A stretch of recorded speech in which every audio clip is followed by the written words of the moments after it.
بس اے مسلمان رو یو خبر درته کوم که محبت کې نو معیار او تل او میزان یې دا دی خپل ژوند ته وګوره ستا مونځ محمد رسول الله د طریقو موافق دی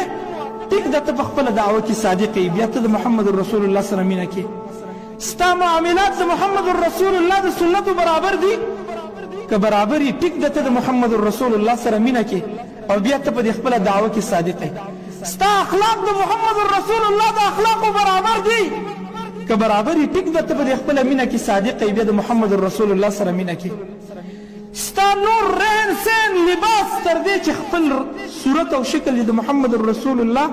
د صورت او د شکل برابر دی که برابر یې ټیک ده د محمد رسول الله سره مینه کې ته که چېرته زما غونته کې په معاملاتو کې هم د محمد رسول الله د سنتو نه نه خبر په مونځ کې هم د محمد رسول الله د سنتو نه نه خبر په معاملاتو کې هم د الله د رسول د سنتو نه ناواقف وی په اخلاقیاتو کې هم د محمد رسول الله د سنتو نه نه خبر په شکل او صورت کې هم د محمد رسول الله د سنتو نه نه خبر داسې په خولې دعوه کې ګوره ته صادقه نه کاذب یې په دې دعوه کې داسې دعوه ډېر خلک کوي تاسو به کتلي عاشقان رسول په نوم باندې هر عمل به د محمد رسول الله د طریقو مخالف زما محترم وکړه موږ د محمد رسول الله سره صحیح مینه لرو نو د هغه هره خبره به موږ د سینې ته رانږدې کوو د هغه هره خبره به د هر چا د پاسې